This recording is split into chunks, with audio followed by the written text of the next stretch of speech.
Americans have each other's back. We know the single most effective thing we can do to stop the spread of COVID is wear a mask. As I said on Saturday, as the history. President's budget request for fiscal year 2020.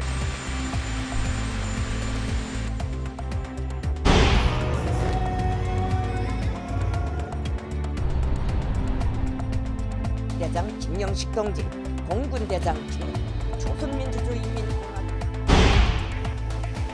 가장 불안한 요소는 요양병원 등 감염 취약 시설을 넘어서 각종 모임, 직장과 다중이용시설 등 일상생활 전반에서 집단 감염이 발생하고 있다는 점입니다.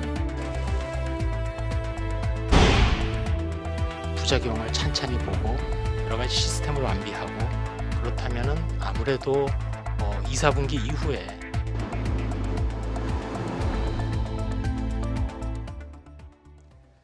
시청자 여러분 안녕하십니까? YTN 뉴스나이트 시작합니다. 바이든 당선인이 정권 인수 작업에 본격 착수했습니다. 첫 인선으로는 코로나19 대응 자문단을 구성해 발표했습니다. 또 승리 선언 이후 첫 기자회견을 갖고 치명적인 바이러스의 확산을 막기 위해 마스크를 착용해달라고 호소했습니다. 김태현 기자의 보도입니다. 최우선 정책 순위가 코로나19 극복에 있다고 밝힌 바이든 당선인 인수위원회가 곧바로 태스크포스 구성에 나섰습니다. 인수위원회는 바이든이 승리를 선언한 지 이틀 만에 13명의 전문가로 구성된 자문단을 발표했습니다. 코로나19 TF는 오바마 행정부에서 공중보건서비스 단장을 역임한 비베크 머시와 클린턴 행정부에서 식품의약국장을 지낸 데이비드 캐슬러 등 3인 공동의장 체제로 구성됐습니다. TF에는 트럼프 행정부의 코로나19 대응에 문제를 제기했다가 한직으로 밀려난 뒤 사직한 릭 브라이트 전 보건복지부 국장이 포함돼 눈길을 끌었습니다. CNN은 이번 인선은 바이든이 코로나 바이러스와 싸우는 것을 얼마나 중시하는지 보여준다고 전했습니다. 바이든 대통령 당선인은 승리 선언 이후 첫 기자회견을 갖고 코로나19 확산을 막기 위해 마스크를 착용해달라고 호소했습니다. and we're united in our shared goal, defeating this virus. As we work toward a safe and effective vaccine, we know the single most effective thing we can do to stop the spread of COVID is wear a mask. 바이든 당선인은 마스크 착용은 정치적 발언이 아니고 나라를 하나로 모으기 시작하는 좋은 방법이라고 강조했습니다. 그는 마스크가 노인과 어린이, 교사의 생명을 구하고 자신의 생명도 구할 수 있다고 역설했습니다. 또 백신이 널리 보급될 때까지 20만 명이 더 숨질 수 있다며 미국은 암흑의 겨울을 맞이하고 있다고 말했습니다. 바이든 당선인의 이번 기자회견은 트럼프 대통령의 코로나19 대응을 비판하고 차별화하려는 의도가 담긴 것으로 해석됩니다. YTN 김태현입니다. 도널드 트럼프 미 대통령이 대선 패배 이틀 만에 마크 에스퍼 국방장관을 전격 경질했습니다. 사실상 임기 막바지에 접어들면서 그동안 반기를 들었던 인사들에 대한 보복 우려가 현실화하고 있습니다. 워싱턴 강태욱 특파원의 보도입니다. 트럼프 대통령이 에스퍼 국방장관을 전격 해임했습니다. 트윗을 통해서입니다. 대행으로 크리스토퍼 밀러 대테러 센터 국장을 지명했습니다. 즉각 효력이 발생한다는 설명도 덧붙였습니다. 에스퍼 장관 해임설은 대선 전부터 불거져 나왔습니다. 사직서를 이미 써두고 있다는 얘기까지 돌았습니다. 인종차별 시위에 군을 동원하겠다는 트럼프 대통령의 공개적으로 반대에 미운 털이 박혔습니다. The option to use active duty forces in a law enforcement role should only be used as a matter of last resort and only in the most urgent and dire of situations. We are not in one of those situations now. I do not support invoking the Insurrection Act. 지난 7월에는 트럼프 대통령이 옹호해온 남부 연합기의 군내 사용을 사실상 금지하면서 아예 눈밖에 났습니다. 트럼프 대통령의 이른바 인사보복은 지난 6일 보니글릭 국제개발처 부처장을 전격 해임하면서 시작됐습니다. 이어 크리스토퍼 레이 FBI 국장과 지나 헤스펠 CIA 국장이 거론되고 있습니다. 특히 코로나19 대응에 대립각을 세워 대선 전부터 여러 차례 해임설이 불거졌던 앤서니 파우치 알레르기 전염병 연구소 소장도 마찬가지입니다. 미국 언론들은 트럼프 대통령이 권력 누수를 막는 것을 넘어 대선 패배 불복 의사를 거듭 표현한 것으로 해석하고 있습니다. 이에 따라 바이든 당선인의 원활한 정권 인수도 어려울 수 있다는 전망이 나오고 있습니다. 워싱턴에서 YTN 강태욱입니다. 바이든 당선인이 속도를 내고는 있지만 도널드 트럼프 미 대통령이 대선 패배를 인정하지 않고 있습니다. 그렇기 때문에 집권 여당인 공화당의 대응이 중요한데요. 공화당의 상원 1인자와 펜스 부통령이 트럼프 대통령의 불복 소송을 지지하고 나섰습니다. 보도에 김원배 기자입니다. 조 바이든 후보의 대선 승리 선언 이후 침묵을 지키던 미치 맥코넬 공화당 상원 원내대표가 현지 시각 9일 트럼프 대통령의 대선 불복 소송을 지지하고 나섰습니다. And President Trump is 100% within his rights to look into allegations of irregularities and weigh his legal options. 맥코넬 대표는 분명히 어떤 주에서도 아직 선거 결과를 인정하지 않았다며 재검표를 진행하는 주가 한두 개 있으며 적어도 5개 주에서 법적 문제가 진행될 수 있다고 생각한다고 말했습니다. 맥코넬 대표는 또 언론은 대선 승자를 결정할 헌법상 역할이 없다고 말했습니다. 트럼프 행정부의 2인자인 마이크 펜스 부통령도 자신의 팀에 끝날 때까지 끝난 게 아니다. 그리고 이건 끝나지 않았다고 말했습니다. 펜스 부통령은 트럼프 대통령은 우리를 위해 싸우는 것을 멈추지 않았고 우리는 모든 합법적인 투표가 집계될 때까지 계속 싸울 것이라고 말했습니다. 상원 공화당 1인자와 행정부 2인자에 이어 충성파인 윌리엄 바 법무장관도 대선 사기 주장이 실제 존재할 경우 이를 조사하란 지침을 내렸습니다. AP통신은 현지 시각 9일 자체 입수한 메모를 근거로 바 장관이 전국의 연방 검사들을 상대로 선거 부정에 대한 실질적 혐의가 존재한다면 이번 대선 결과가 확정되기 전에 이를 추적할 것을 제가했다고 전했습니다. 바 장관은 이번 메모에서 개별 주에서 연방 선거 결과에 영향을 미칠 수 있는 분명하고 신뢰할 만한 부정의 혐의가 있다면 조사가 이뤄질 수 있을 것이라고 밝혔습니다. 에스퍼 국방장관이 전격 경질된 날 맥코넬 공화당 상원 원내대표, 펜스 부통령, 그리고 바 법무장관이 일사불란하게 움직이는 모양새가 연출된 것입니다. YTN 김원배입니다. 미국을 비롯한 전 세계 언론은 조 바이든을 미 대통령 당선인으로 부르고 있고 세계 각국의 정상들도 당선 축하 인사를 건넸습니다. 네, 그런데 정작 미국에서는 바이든 대통령 당선인의 정권 인수 인계가 순조롭게 진행되지 못하고 있습니다. 최문석 기자가 보도합니다. 바이든 당선인의 정권 인수팀은 연방총무청에 대선 결과를 공식적으로 인정할 것을 촉구했다고 미 언론이 보도했습니다. 연방총무처의 대선 결과를 공식화해야 당선인의 인수위원회에 우리 돈으로 70억 원 상당의 필요자금이 조기에 지급되기 때문입니다. 인수팀 관계자는 언론이 바이든을 승자로 선언했기 때문에 연방법에 따라 빨리 대선 결과를 발표해 정권이 원활하게 이양될 수 있도록 해야 한다고 주장했습니다. 이에 대해 연방총무청은 성명에서 대선 결과를 아직 공식화하지 않았다며 2000년 클린턴 행정부가 정한 관련 연방법과 관례를 지키겠다라고 반박했습니다. 과거엔 당선인 윤곽이 드러나면 하루 안에 연방총무청장이 대통령 당선인임을 확인한다고 명시한 편지를 인수위에 보내 지원사항을 안내하는 게 보통이었습니다. 그런데 트럼프 대통령이 임명한 머피 연방총무청장은 아직까지 대선 승자에 대한 판단을 내리지 않고 있습니다. 바이든 당선인이 접근하지 못하는 것은 자금 지원뿐만이 아닙니다. 국무부가 다른 나라 정상과의 통화를 주선하고 국가정보국이 국가안보 기밀사항을 현직 대통령과 같은 수준으로 매일 보고해야 하는데 이건 역시 이루어지지 않고 있습니다.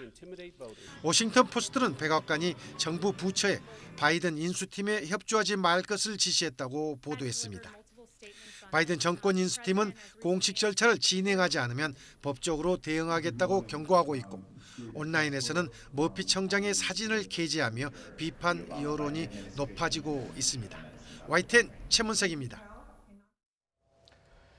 미 대선의 결과가 나온 지 사흘이 지났지만 북한은 공식 매체는 물론 선전 매체에서도 관련된 언급을 찾을 수가 없습니다. 김정은 북한 국무위원장도 20일째 모습을 보이지 않고 있는데요. 새로운 행정부를 상대해야 하는 북한이 앞으로 어떤 전략을 취할지도 관심입니다.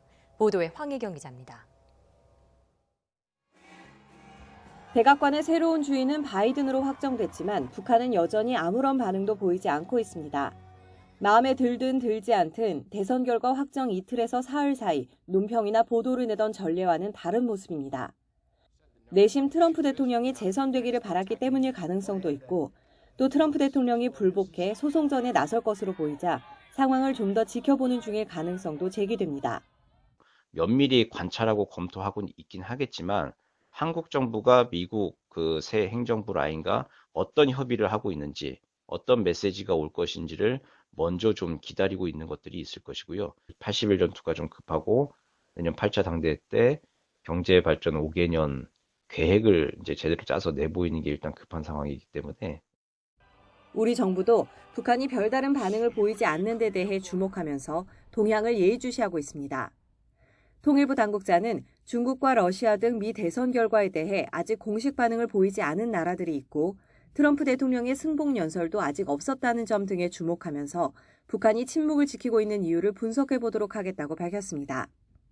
김정은 위원장도 지난달 말 중국 인민지원군 열산응원에 참배한 이후 20일가량 모습을 드러내지 않고 있습니다. 독립 67주년을 맞은 캄보디아 국왕에 축전을 보냈다는 동정보도 정도만 나왔습니다. 한동안 하루가 멀다 하고 수해 복구 현장을 시찰하고 회의를 주재하더니 미 대선을 기점으로 장고에 들어간 것으로 보입니다. 북한이 언제쯤 새 바이든 행정부에 대한 입장을 드러낼지 또 그 내용은 무엇일지 이목이 쏠리고 있습니다. YTN 황희경입니다. 일본을 방문 중인 박지원 국정원장이 스가 일본 총리를 만났습니다. 한일 관계 정상화에 대한 문재인 대통령의 의지를 전달했다고 하는데요. 강제동원 배상 문제 등 현안을 해결할 돌파구가 마련될지 주목됩니다. 도쿄에서 이경아 특파원이 보도합니다. 스가 일본 총리가 임시국회 일정을 마치고 관저에 돌아온 뒤 얼마 시차를 두지 않고 박지원 국정원장이 모습을 드러냅니다. 관저에 머문 시간은 약 30분. 스가 총리와 만남을 마친 박 원장은 문 대통령의 안부와 한일 관계 정상화에 대한 의지를 전했다고 밝혔습니다. 한일 갈등의 핵심 현안인 강제동원 배상 문제에 대해서도 충분히 의견을 전했다고 말했습니다. 어떻게 됐든 한일 양 정상이 해결해야 된다는 그 필요성에 공감하고 있고 그러하기 때문에 계속 대화를 하면 잘 되리라고 봅니다. 일본 새 내각 출범 이후 한국 고위 관료로는 처음으로 스가 총리를 만난 박 원장은 친절하고 좋은 설명을 많이 들었다고 밝혔습니다. 또 총리 저서를 국정원에서 번역해 읽었다고 말하자 스가 총리가 직접 사인을 해줬다며 당시의 분위기를 전했습니다. 박 원장에 이어 한일의원연맹 회장단도 이번 주 일본 국회의원들과 만나 한일 현안을 논의할 예정입니다. 일본 정부도 최근의 대화 분위기를 긍정적으로 평가했습니다. 非常に今厳しい状況にある中で、パク・チヨン委員長を含めですね、韓国の政府高官が訪日をして、日韓関係や北朝鮮情勢状況について、日本側関係者と対応を行うことは有意義だと考えます。 한일 외교 당국을 중심으로 현금화전 강제동원 배상 문제를 풀 해법을 놓고 다양한 의견이 오가고 있습니다. 서로 명분을 잃지 않으면서도 피해자들에게 실질적인 배상을 해줄 방법을 찾는 것이 관건입니다. 이 문제가 먼저 풀리지 않으면 한국에서 개최하는 한중일 정상회의에 참석할 수 없다는 게 일본의 입장이었습니다. 최근에 잇따른 대화를 통해 스가 총리가 방안을 결정할 경우 한일 관계 정상화를 향한 중요한 신호탄이 될 전망입니다. 도쿄에서 YTN 이경아입니다.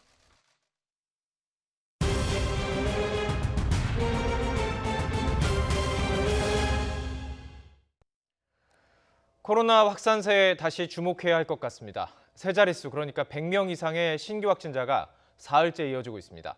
방역당국은 이런 추세가 이어지면 수도권 거리 두기를 1.5단계로 올릴 수 있다고 밝혔습니다. 신현준 기자의 보도입니다. 코로나19 신규 확진자는 100명으로 사흘째 세 자릿수를 이어갔습니다. 경기도 가평군 보습학원에서 새로운 집단 감염이 발생해 확진자가 12명이 나왔습니다. 첫 환자 가족이 학원과 학교, 노인 일자리 창업센터로 전파했고 이어 학생 가족에게까지 추가로 전파됐습니다. 군포시 의료기관 관련해서는 21명이 추가됐는데 서울의 한 노인 요양원에서만 17명이 나왔습니다. 침대 간격이 좁고 그리고 입소자들의 마스크의 착용이 불안전했으며 종사자와 입소자 간의 접촉 빈도가 매우 높았다는 지적이 있었습니다. 이런 가운데 현재의 확산세가 이어지면 2, 3주 뒤 수도권 거리 두기를 1.5단계로 격상할 수도 있다는 경고가 나왔습니다. 지난주까지 전국의 감염 재생산 지수는 1.07, 수도권은 이를 약간 밑돕니다.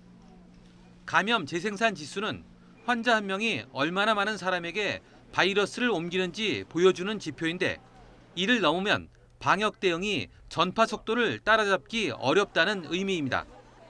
가장 불안한 요소는 요양병원 등 감염 취약시설을 넘어서 각종 모임, 직장과 다중이용시설 등 일상생활 전반에서 집단 감염이 발생하고 있다는 점입니다. 세계적 재유행에 따라 해외 유입도 사흘째 20명대입니다. 방역당국은 전 세계 코로나19 환자는 공식적으로 5천만 명을 넘었고 무증상이나 미신고까지 고려하면 최소 1억 명을 넘을 것으로 추산했습니다. YTN 신현주입니다. 경남 사천에서 경로당을 중심으로 한 코로나19 집단 감염이 확인됐습니다. 확진자 가운데는 감염 사실을 모른 채 목욕탕을 다녀가기도 해서 추가 확산 우려가 커지고 있습니다. 오태인 기자입니다. 경남 사천시 주택가에 있는 한 경로당. 출입을 금지하는 안내문이 붙었습니다. 이 경로당에서 70에서 80대 어르신 여러 명이 코로나19의 무더기로 감염됐기 때문입니다. 경로당에서 집단 감염이 발생하면서 인근 경로당은 물론 사천시에 있는 모든 경로당은 사용이 중지됐습니다. 집단 감염은 이 경로당에 다니는 70대 여성이 확진 판정을 받으면서 처음 확인됐습니다. 접촉자 조사에서 남편에 이어 지인 등 잇따라 감염 사실이 드러났습니다. 관련 확진자만 10명이 넘습니다. 우리 시에서는 원활한 역학 조사를 위해 동금동에 있는 삼천포 보건센터에 선별 진료소를 임시 설치해 노출자에 대해 계속 추가 검사를 실시할 계획입니다.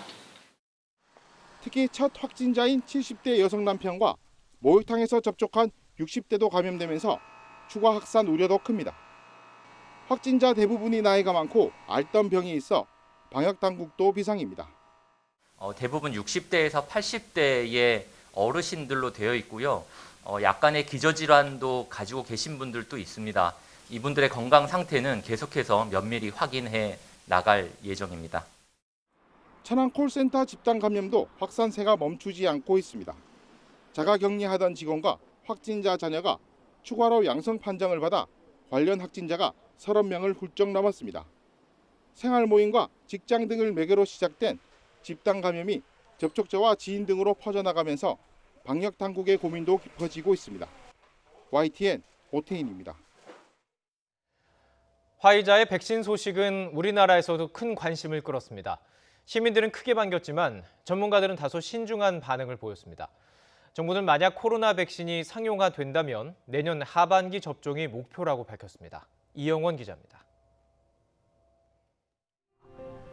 이제 포옹하고 그리고 이제 같이 놀고 그리고 손도 닦고 할 수 있을 것 같아요. 저희는 일단 되게 반갑죠. 손님들도 이제 더 많이 올 수 있는 가능성이 늘어난다고 생각이 들어서. 저희 아이한테 백신을 투여한다면 그게 다 안정적인 게 검증이 되고 해야 되겠죠. 그래도 백신이 나왔다는 생각만으로도 기쁘네요. 코로나19로 10달 넘게 일상을 잃어버린 답답함에 아이, 어른 할 것 없이 화이자 백신 소식을 반겼지만 넘어야 할 산이 많습니다. 우선 화이자가 발표한 90% 예방 효과를 일반화하기에는 그 대상이 너무 적습니다. 특히 코로나19에 가장 취약한 60대 이상 고령층에도 똑같이 적용될지는 아직 의문입니다. 94명을 갖고 한 중간 발표를 한 것이고요. 원래 그 백신은 4만 4천 명을 대상으로 해서 지금 진행 중인 겁니다. 취약 계층인, 면역이 조금 떨어져 있는 노인 계층에서 그 효과가 날지는 또 다른 문제입니다. 설사 효과가 있다 해도 어느 정도 지속할지, 또 증상 억제 외에 전염력도 떨어뜨릴 수 있을지는 좀 더 지켜봐야 한다는 지적입니다. 6개월, 1년 이상 장기간 방어 효과가 있는지, 백신 접종으로 해서 감염 전파력도 차단이 가능한 건지, 지금 불과 2개월이 안 된 상황에서 자료 가지고 안전하다고 할 수 있을 건지. 검증을 거쳐 공급된다면 영하 70도를 유지해야 하는 저온 유통체계, 콜드체인 관리도 과제로 남습니다. 정부는 이런 시스템까지 마련한 뒤 내년 하반기 접종을 목표로 하고 있습니다. 백신 확보는 투트랙으로 가는데 국제기구인 코백스에서 20%, 나머지는 개별 제약사와 협상한다는 계획입니다. 국제기구를 통해서 확보를 하고 또 앞서 나가는 나라에서의 부작용을 찬찬히 보고 여러 가지 시스템을 완비하고 그렇다면은 아무래도 2, 4분기 이후에 국산 백신 개발은 더딥니다. 사람을 대상으로 한 초기 시험 단계인 임상 1상을 승인받아 진행 중인 국내 업체는 한 곳뿐으로 다른 업체들은 1상 시험 계획을 신청하고 결과를 기다리고 있습니다. YTN 이영훈입니다. 백신이 만약 성공적으로 개발되더라도 세계적 대유행이 한동안은 계속될 것이란 전망이 많습니다. 백신 개발 이후 대량 생산까지 상당한 기술력과 또 시간, 설비가 필요하기 때문입니다. 이혜리 기자가 필요한 과정을 정리했습니다.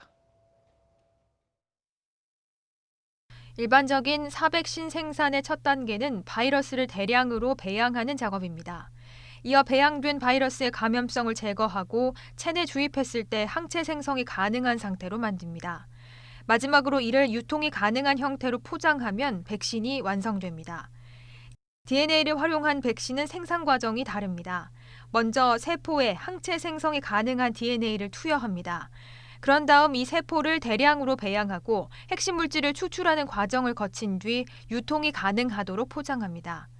어떻게 하면은 그 순도가 좋은, 효과가 좋은 백신으로 생산하는 공정을 개발하느냐도 중요한 포인트가 됩니다. 핵심은 사백신이든 DNA 백신이든 바이러스나 세포 배양, 대량 생산에 상당한 기술력과 비용이 필요하다는 점입니다. 특히 생산 과정에서 안전성과 효능 확보를 위해 각종 시설에 엄격한 국제 기준이 적용되는 만큼 단기간에 설비를 갖추는 것이 사실상 불가능합니다. 백신 개발에 나선 다국적 제약사들도 이런 설비를 갖추지 않은 곳이 많고 설령 있더라도 엄청난 수요를 감당하기 위해서는 생산업체와의 협력이 필수적입니다. 전 세계에서 백신을 자체적으로 생산할 수 있는 나라는 굉장히 제한적입니다. 그중에 이제 우리나라가 백신을 자체 개발할 수 있는 나라 중에 하나로 이제 알려져 있는데요. 다행히 우리나라는 백신 대량 생산 시설과 기술력을 갖춘 국가 가운데 하나로 꼽힙니다. 때문에 백신 개발도 중요하지만 확실한 백신 생산 국가로서 입지를 구축하는 것도 K방역의 위상을 이어갈 수 있는 전략 가운데 하나로 꼽힙니다. YTN 사이언스 이혜리입니다. 코로나19 세계적 대유행 초기 우리나라의 진단키트 기술과 대량 생산 능력은 전 세계에서 극찬을 받았습니다. 이번에는 진단키트에 이어서 백신 생산 기술과 대량 생산 능력이 K방역 확산의 또 다른 핵심이 될 것으로 보입니다. 최소라 기자가 취재했습니다. 지난 2009년 세워진 국내 최초의 백신 공장입니다. 뛰어난 제조 기술과 생산 능력으로 전 세계 45개 나라에 백신을 공급하고 있습니다. 지금은 독감 백신 생산에 집중하고 있지만 코로나19 백신을 추가로 생산할 능력도 연간 5억 개에 달합니다. 국내 대기업이 운영 중인 또 다른 백신 공장입니다. 세계 최초로 사가 독감 백신 양산에 성공했을 정도로 세계 최고 수준의 세포 배양 기술을 가진 것으로 평가됩니다. 백신은 아무리 연구개발이 끝나더라도 적기에 아주 많은 양을 단시간에 많이 공급을 해야 됩니다. 이 코로나 백신이 개발이 되면 저희가 생산 공급할 수 있는 준비를 하고 있습니다. 때문에 아스트라제네카를 포함해 다국적 제약사들과 이미 코로나19 백신 생산 계약을 맺었습니다. 두 회사의 백신 생산 능력만 해도 연간 10억 개에 달합니다. 여기에 삼성바이오도 앞으로 3년 안에 세계 최대 위탁 생산 시설을 목표로 설비 증설을 서두르고 있습니다. 우리나라가 이 생산 시설이나 여러 가지 그 퀄리티, 품질 관리가 상당히 우수한 나라예요. 세포배양 백신이라든지 기존의 어떤 백신들 있잖아요. 그런 쪽은 우리가 생산 컵에는 뭐 전 세계에 엄청 공급하고 남을 정도로 많이 가지고 있죠. 집단 면역이 생성되려면 세계 인구의 60%인 45억 명가량이 백신을 맞아야 하고 여러 번 접종을 해야 하는 상황까지 고려하면 백신 개발보다 안정적 생산 능력이 더 중요할 수도 있습니다. 때문에 바이오 업계는 이번 코로나19 세계적 대유행이 또 다른 도약대가 될 것으로 보고 기술 개발과 투자를 서두르고 있습니다. YTN 사이언스 최소라입니다. 미국 제약회사 화이자와 함께 코로나19 백신을 개발해 세계적 이목을 끈 독일의 바이오엔테크는 터키 이민자 2세 출신 부부가 세웠습니다. 전형적인 흑수저 출신으로 알려지고 있는데 이들 부부의 사연을 이어진 기자가 소개합니다. 바이오엔테크는 지난 2008년 우구르 사인과 웨즐렘 튀레지 부부가 공동 창업했습니다. 이들은 터키에서 독일로 건너간 이주 노동자의 자녀로 전형적인 이민 2세 흑수저 출신입니다. 의대를 졸업한 뒤 연구원으로 일하던 이들은 2002년 독일의 한 대학에서 만나 결혼했습니다.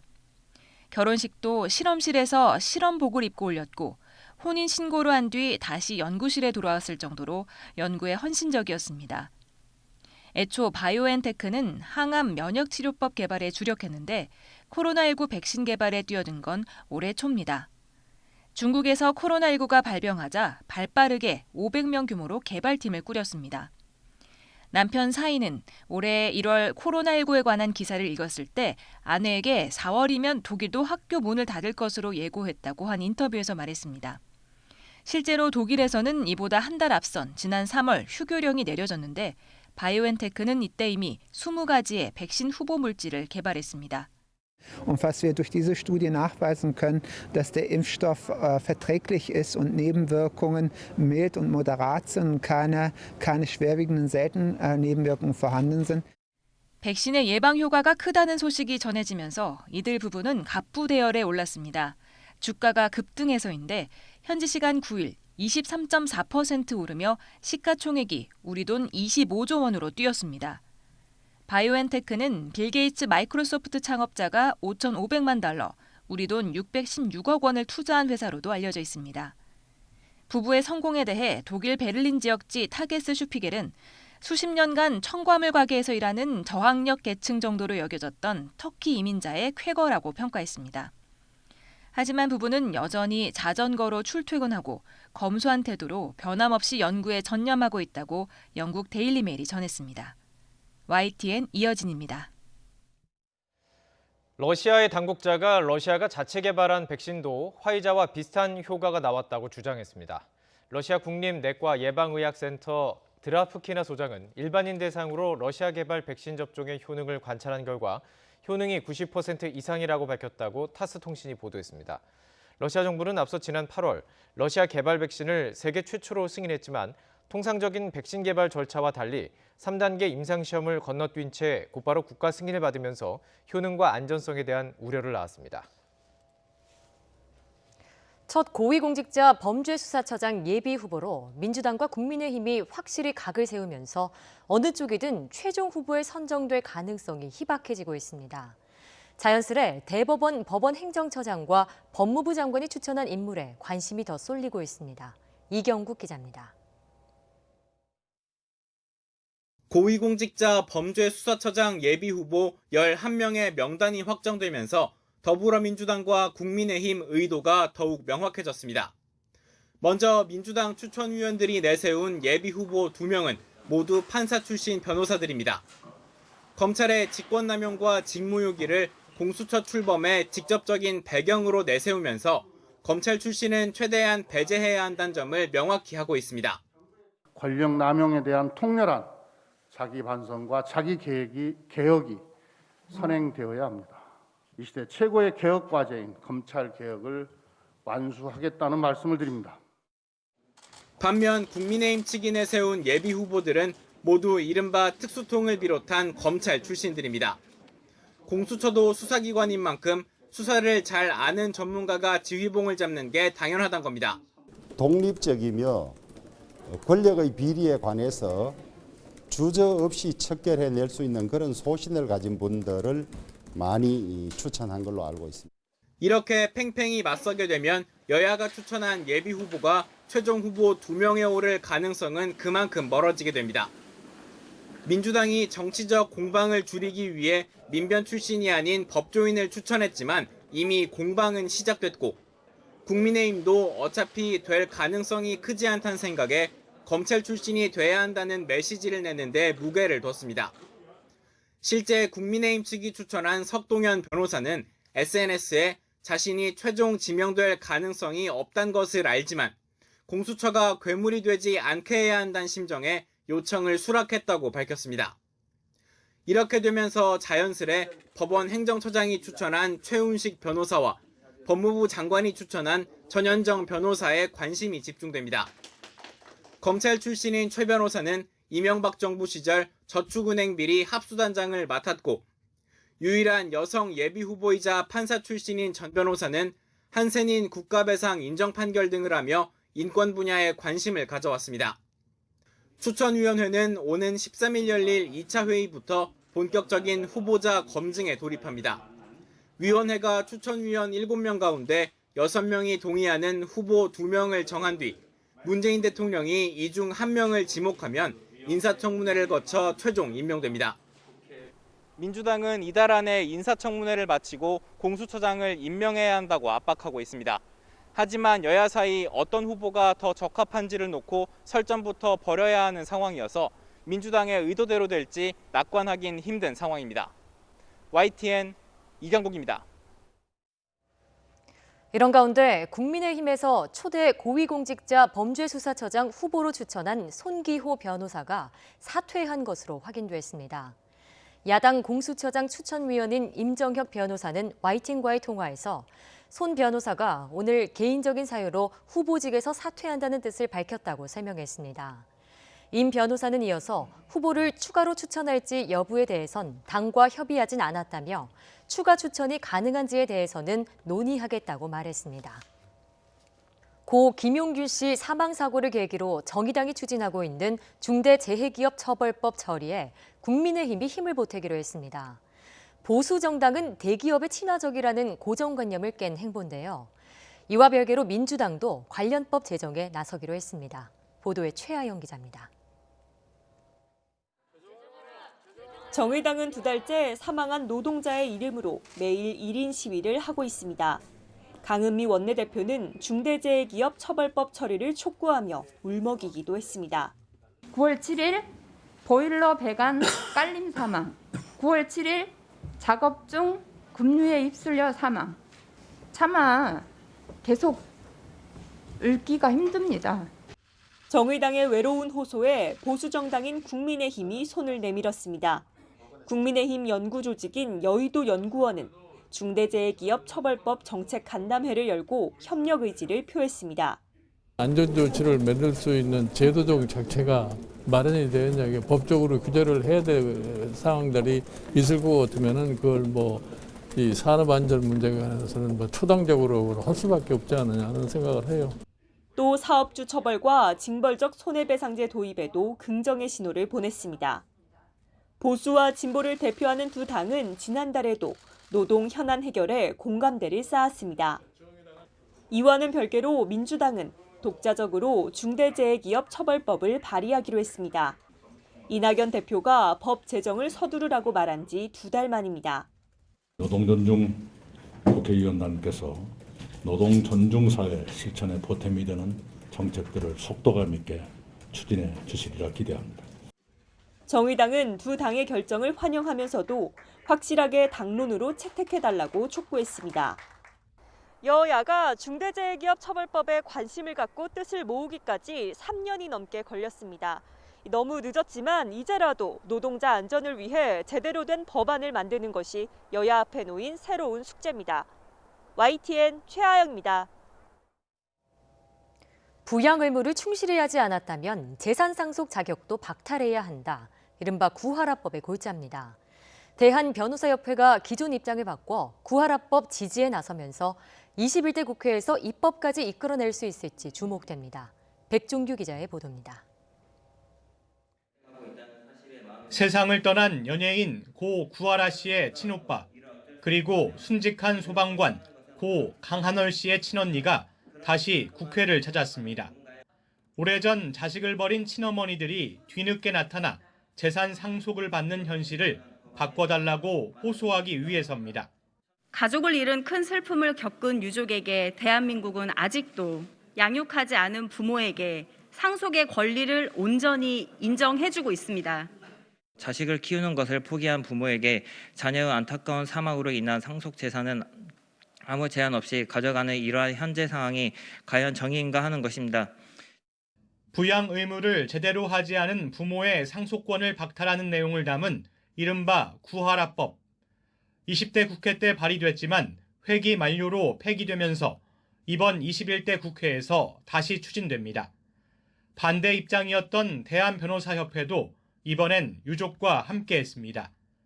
부양의 의무를 현저히 게을리한 경우에 대한 판단이 모호하다는 입장이었지만 치열한 토론을 거쳐 법관의 판례로 기준을 세울 수 있다는 결론에 도달한 겁니다.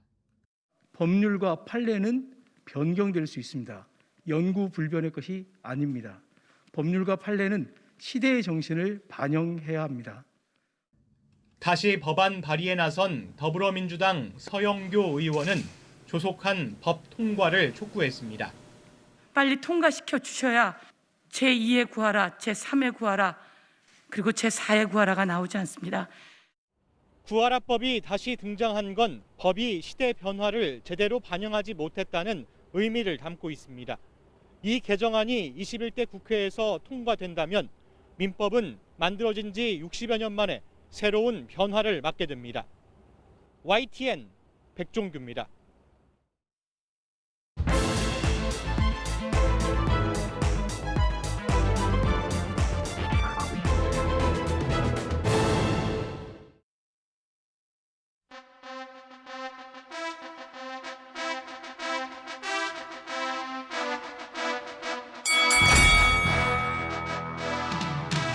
장관의 첫 검찰 인사로 임 총장의 손발로 알려진 대검 지휘부가 전부 교체됐습니다.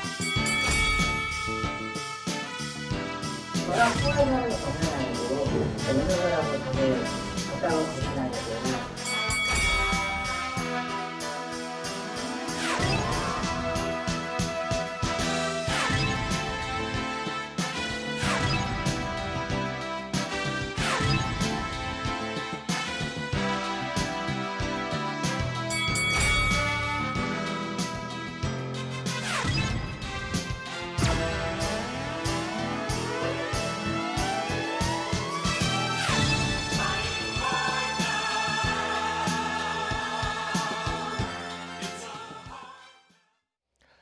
법무부가 검찰 특수활동비를 직접 배분하는 방안을 검토하겠다고 밝히면서 법무부와 대검 간 갈등의 골이 심화하고 있습니다. 이를 둘러싼 정치권의 공방도 계속되고 있습니다. 나이트 포커스 오늘 최진봉 성공회대 교수, 이종훈 시사평론가 모시고 이 내용 자세히 다뤄보겠습니다. 안녕하십니까? 안녕하세요. 예. 자, 미 대선에 관심을 갖고 있는 사이에 정치권에서는, 정치권이라고 해야 될까요? 정치권에서는 이 특수활동비가 이슈가 되고 있습니다. 먼저 특수활동비가 뭐고요? 이게 왜 이슈가 된 건가요? 특활비라고 하면 이제 국가 기밀과 관련된 수사나 정보 활동을 할 때 주로 쓰여지는 돈 이렇게 얘기할 수 있습니다. 예산으로 배정이 돼 있고요. 우리가 한 1조 원 정도 되는 걸로 알려지고 있어요. 3년 전보다 약 40%가 줄었고요. 그러니까 전체적으로 보면 추세는 특활비를 줄이는 추세예요. 그리고 특활비라고 하는 건 사실 영수증도 필요 없고요. 어디에 썼는지 기록을 남길 필요도 없습니다. 아까 말씀드린 것처럼 국가 기밀과 관련되거나 기밀이 요하는 수사에 활용되는 그런 돈이기 때문에 그런데 이 부분도 이제 지금 현재 정부의 지침 자체는 조금씩 조금씩 영수증 더 남기고 기록을 좀 남기자 이렇게 얘기가 되고 있고요. 예. 제일 많이 쓰는 데는 아무래도 국정원이 제일 많이 쓰고요. 그리고 경찰, 국방부 이런 데 쓰는데 네네. 이 중에 이제 법무부와 검찰에서도 쓰는 돈이 있죠. 이 특활비가. 물론 국회에서도 특활비가 있습니다.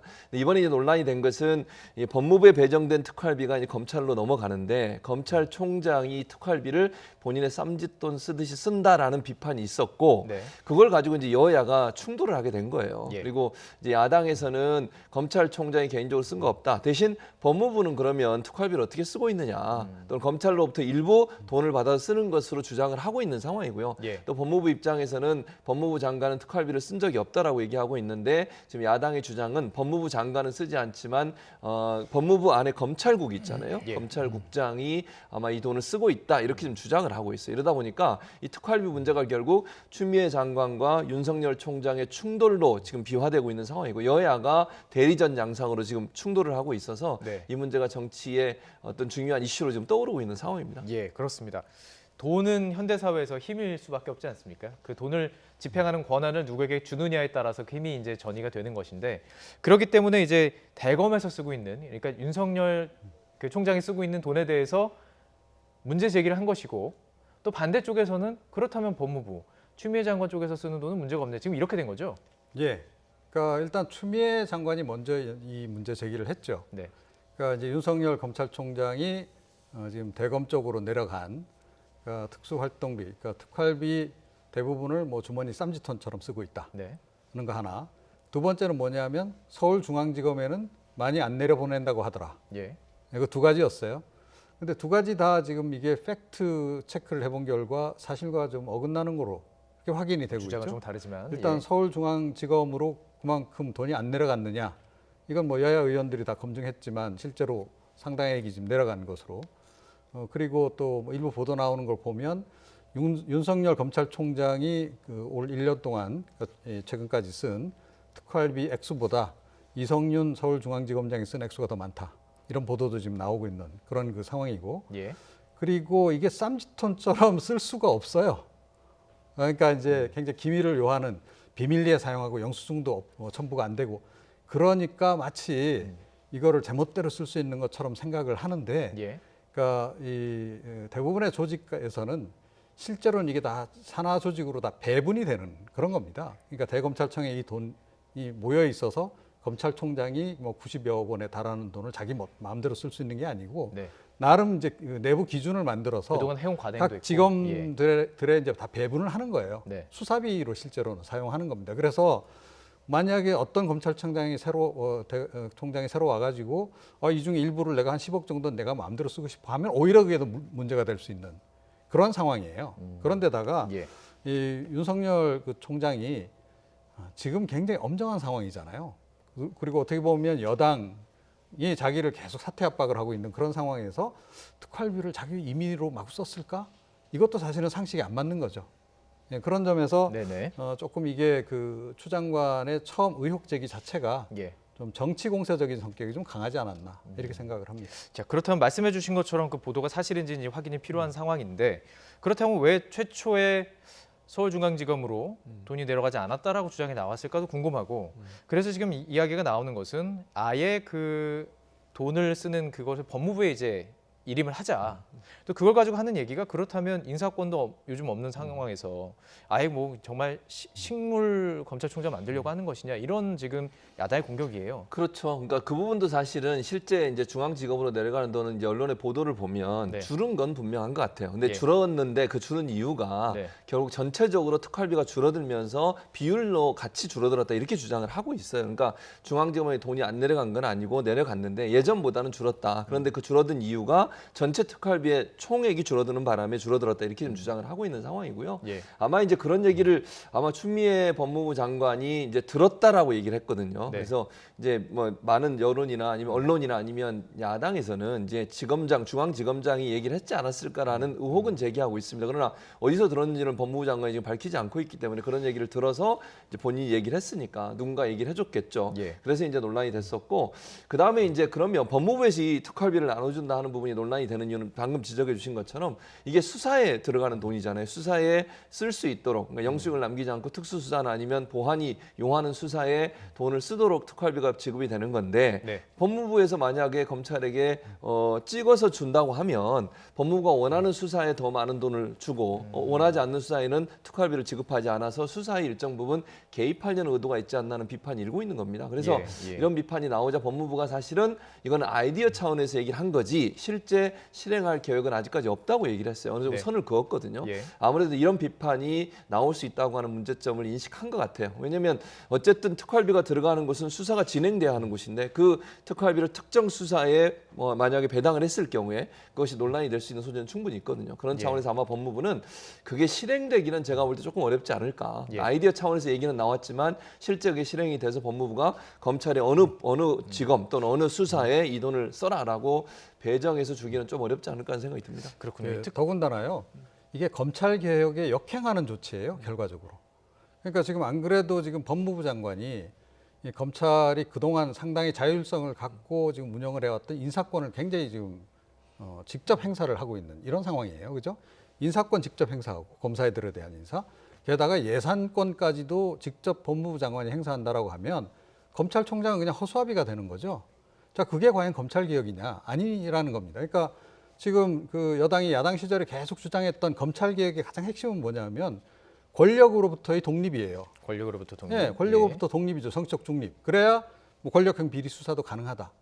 그 얘기는 뭐냐면 법무부 장관으로부터도 상당한 독립된 존재로서 검찰총장을 설정하는 거고 대검찰청을 설정하는 거예요.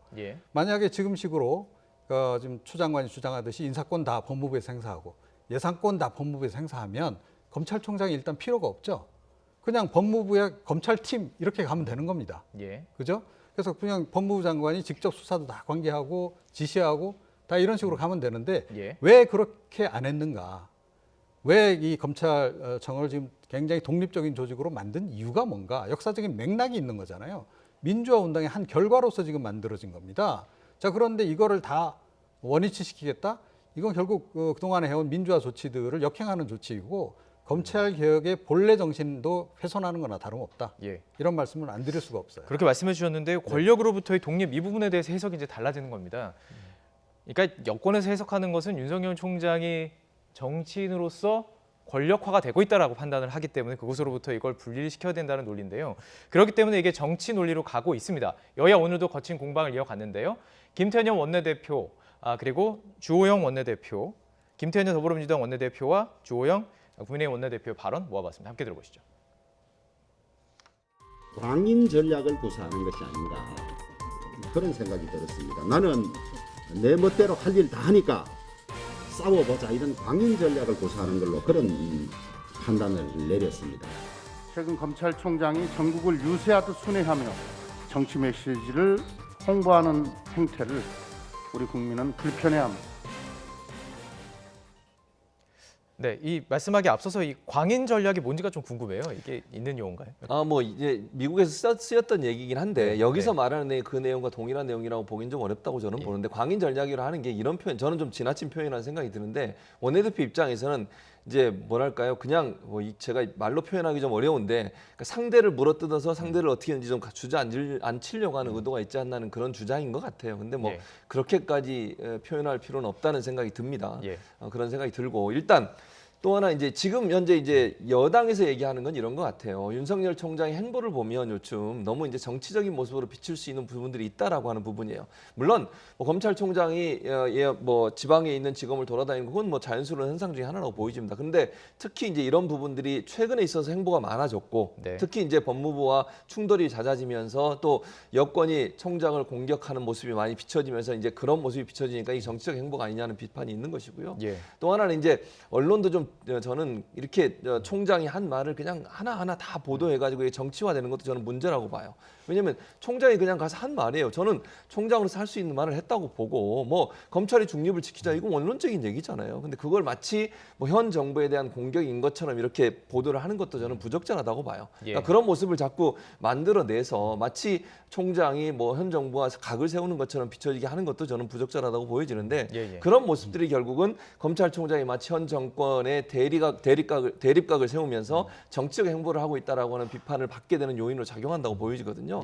그래서 아마 저는 이제 개인적인 바람이 있다고 하면 검찰총장도 이런 어떤 그 행보들을 조금 줄일 필요가 있다. 왜냐하면 이게 본인의 의도와 관계없이 이게 정치적으로 읽힐 가능성은 충분히 있고, 또 하나 언론들도 검찰총장이 그냥 원론적인 얘기를 검찰에 가서 또는 후배들한테 가서 현장에 있는 검사들한테 얘기하는 것을 너무 그냥 정치적 해석을 붙여가지고 보도를 하게 되면 그 자체가 사실은 이슈화돼가지고 정치적 행보이처럼 비춰져요. 저는 검찰총장한테 이런 행보로 비춰지는 게 전혀 도움이 안 된다고 보거든요. 검찰총장은 중립을 지켜야 되는 자리예요. 어떤 상황에서도 어느 한쪽의 편이 아니라는 걸 명확하게 보여줘야 되는데 뭐 본인의 행보나 아니면 언론의 보도를 통해서 마치 국민의힘 쪽에 가까이 가 있는 듯한 모습을 보이는 거, 이런 게 저는 문제라고 보거든요. 그래서 이런 부분들은 본인도 조금 행보를 주의할 필요가 있다는 생각이 들고, 언론도 너무 이걸 정치적으로 해석해서 총장의 말을 자꾸 이렇게 보도하는 것도 저는 바람직한 보도 태도는 아니라고 봅니다. 이 행위를 정치적으로 보는 거에 대해서 이제 말씀을 해주셨는데요. 정치적으로 보는 것이 지나친 걸까요? 아니면은 뭐 당연한 걸까요? 어떻게 판단하실지 궁금하네요. 글쎄요, 저는 지나치다고 봅니다. 지나치다. 그리고 이게 결과적으로 여당의 좋은 결론으로 이어지지도 않을 거다라고 생각해요. 그러니까 추미애 장관에 대해서 이제 조호영 원내대표는 광인 전략이라고 표현하셨는데, 저는 자해 전략이라고 표현을 하고 싶어요. 다분히 이게 좀 이제 자해성이 강해요. 그래서 결과적으로 그러니까 자기 발목을 잡거나 자기 쪽으로 해가 돌아올 수 있는 그런 지금 행보를 계속 이어가고 있다, 추 장관이. 그런데 그거를 여당에서 좀 제가 보기엔 적당하게 좀 통제를 좀 해야 되는데 오히려 지금 거기 가세를 해서 지금 더 그쪽으로 가고 있는데 결과적으로 이거는 제 발등 찍기식이 될 수밖에 없는 거예요. 그러니까 뭐 어찌됐건 윤석열 검찰총장도 문재인 대통령이 지금 임명한 인물 아닙니까, 그죠? 검찰개혁의 상징처럼 처음에는 또 이렇게 굉장히 이렇게 또 추켜 세우기도 했던 그런 인물인데다가, 자, 그동안 윤석열 검찰총장이 굉장히 행보를 스스로 자제해 왔어요. 그러니까 지방 순회하는 거는 검찰총장이 당연히 해야 될 일입니다. 어떤 지휘관이라도 전국적인 조직을 가지고 있는 상태에서 자기 사무실에 맨날 가만 앉아만 있으면 뭐라 하겠어요, 지검에 있는 사람들이. 우리 지검에는 관심도 없나 보다. 그야말로 이제 그렇게 되면 윤석열 검찰총장은 중앙정치에만 관심이 있다, 뭐 이런 식으로 얘기가 나올 수밖에 없을 거예요.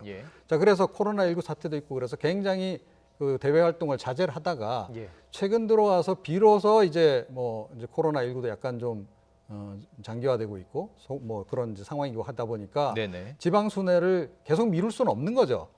그래서 이제 지방 순회를 이제 막 시작한 거예요.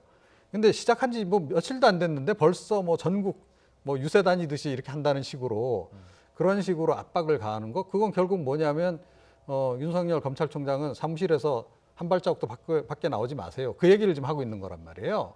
안 그래도 지금 손발 다 잘라놓은 그런 상태에서 그렇게까지 이렇게 하는 것은 너무 과도하다.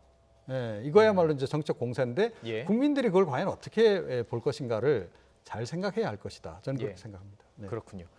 자, 이제 한 가지 주제를 더 다뤄보도록 하겠습니다. 검찰 이야기가 나눠봤으니까 좀 주제를 옮겨가도록 하겠습니다. 이 주제는 사실 우리가 여러 시간 동안 토론해봤었으니까요. 이제 공수처장에 대해서 얘기를 좀 해볼 텐데요. 초대 공수처장 후보 11명에서 10명으로 줄어들었죠. 10명이 추천되어서 이제 검증 작업이 본격화되는 상황입니다. 다시 한번 이 공수처장의 의미를 좀 짚어볼 필요가 있을 것 같아요. 지금 이 상황에서. 공수처장 같은 경우에는 이제 크게 두 가지라고 저는 보거든요. 첫째는 이제 고위공직자들을 수사하는, 그런 전문적으로 수사하는 기관으로 볼 수 있을 것 같고, 또 하나는 이제 검찰에 대한 수사예요. 그러니까 검찰이 지금까지 뭐 윤석열 총장만을 제가 찍어서 얘기하는 건 아니고, 지금까지 검찰의 행동들을 보면 제 식구 감싸기라고 해서 검찰 내부에 있는 문제라든지 김학의 전 차관 사례도 들 수 있겠습니다만, 그런 이제 검찰 내부의 사건에 대해서는 눈을 감거나 아니면 봐주기 식사를 하거나 이런 일들이 많이 있었잖아요. 그런 부분들을 수사하기 위한 조직으로 공처가 출범한 걸로 보여져요. 그러니까 두 가지 목적, 고위공직자들 수사, 그다음에 검찰 관련된 수사, 이런 부분들을 특화돼서 수사하도록 만드는 그런 기관이라고 볼 수 있을 것 같은데요. 그러다 보니까 공수처 출범 자체에 대해서 논란이 많이 있었잖아요. 사실은 공수처를 출범하는 법안 처리할 때도 여야가 얼마나 극명하게 대립을 했습니까? 패스트트랙에 올려가지고 처리하는 과정에서도 격렬한 대비를 보여줬고, 그러다 보니 이제 제가 볼 때는 공수처 출범에 대해서 공수처장 추천위원회 구성하는 데 있어서도 야당은 계속 반대를 하고 끝까지 추천을 안 하다가 최근에 이제 추천을 했죠. 근데 추천된 인선들을 놓고 보면 극명하게 갈려요. 대부분 보면 지금 국민의힘에서 추천한 분들은 대부분 다 특수통 출신의 검사들. 그리고 이제 여권 민주당이 추천한 인사를 보면 판사 출신 이렇게 되다 보니까 네. 뭐 검찰 개혁이라고 하는 것과 맞물려 있는 것 같고, 또 하나는 이제 야당 입장에서는 가능한 한 공수처 출범을 좀 지연시켜 보겠다는 전략이 아닌가 하는 그런 우려도 나오고 있는 상황이, 우리가 나중에 또 얘기 나눌 수 있겠지만 후보로 추천된 분 중에 뭐 공수처는 괴물이다 이렇게 표현하신 분도 있다 보니까 이분 같은 경우는 당연히 뭐 처장 출범을 못하도록 할 가능성이 있지 않겠습니까?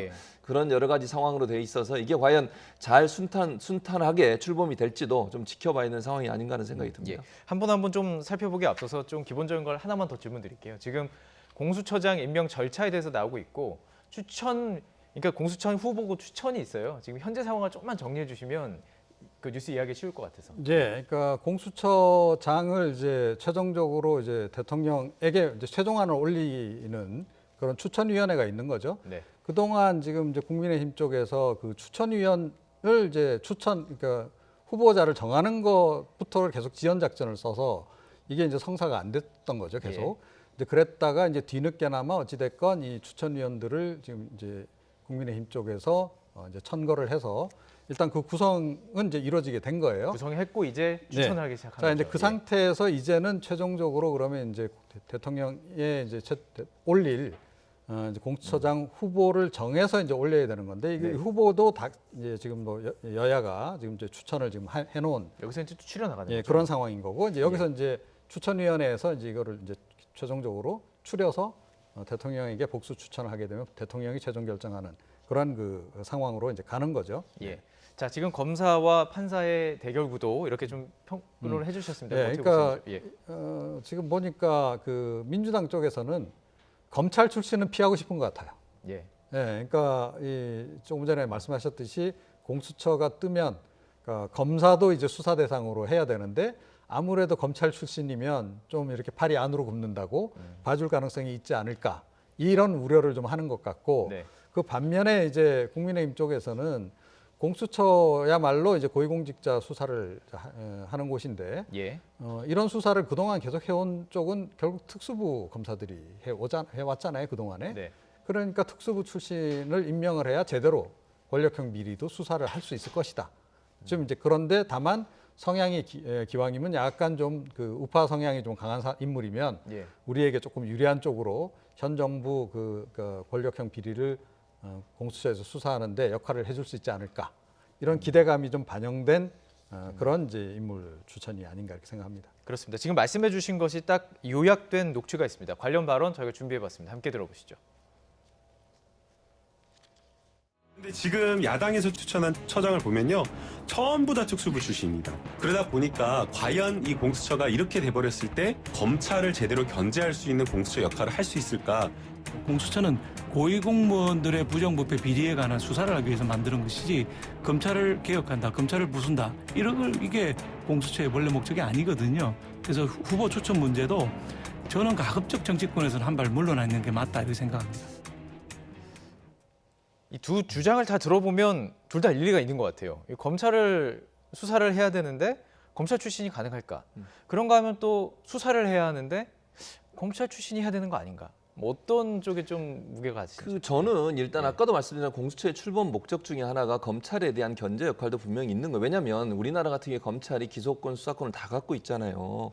그리고 기소권 같은 경우는 아직 검경 수사권 조정이 안 되다 보니까 검찰이 모든 걸 다 갖고 있습니다. 그러면 검찰이 견제받지 않는 권력 중에 하나가 돼버렸어요. 그러니까 그런 상황에서는 검찰도 견제받는 권력이 돼야 된다고 저는 보거든요. 그런 차원에서는 공수처가 검찰, 특히 이제 고위 검찰 관료들 이런 분들에 대한 수사 권한을 반드시 가져야 된다고 봐요. 그걸 검찰이 아까도 제가 언급해드렸습니다만 지금까지 여러 사례들을 보면 제 식구 감싸기라고 하는 비판으로부터 자유로울 수 없는 상황인 거 분명하다고 저는 봅니다. 검찰 내부에 있는 분들도 거기에 대해서 동의하실 거라고 저는 봐요. 그러니까 견제받지 않은 권력이 돼가지고 수사권, 기소권을 독점하고서 권력 위에서 군림했던 검찰에 일정 부분 견제할 수 있는 권한을 갖는 공수처가 반드시 필요하기 때문에 저는 검찰도 대상이 돼야 된다. 물론 지금 국민의힘에서 주장하는 것처럼 검찰을 무너뜨리고 이런 개념이 저는 아니라고 봐요. 그렇게 접근해서도 안 되고요. 그러니까 검찰은 검찰 나름대로 역할을 열심히 하는 겁니다. 검찰 외에도 고위공직자 많으니까. 그렇죠. 그런데 검찰 중에 혹시나 문제가 발생해서 비리가 있는 사람의 경우에는 검찰이 아닌 다른 기관에서 수사하도록 해서 독립성을 좀 부여하자는 거죠. 그래서 검찰이 잘못했을 때는 검찰도 처벌받을 수 있다고 하는, 그래야 본인들도 더 열심히 일하지 않겠습니까? 그런 구조로 접근해서 보는 게 맞을 것 같고, 지금 우려하는 것처럼 검찰 조직을 무력화시키거나 뭐 검찰 조직이 할 수 있는 일을 못하게 하거나 그런 권력이 돼서는 저는 안 된다고 보고, 독립된 기관으로서 고위공직자나 검찰과 관련된 비리 문제를 처리하는 그런 기관으로 서야 된다고 봅니다. 뭐 하시고 싶은 생각, 덧붙이고 싶은 생각 말씀해 주세요. 그러니까 공수처는 소수 정예로 갈 수밖에 없잖아요, 지금.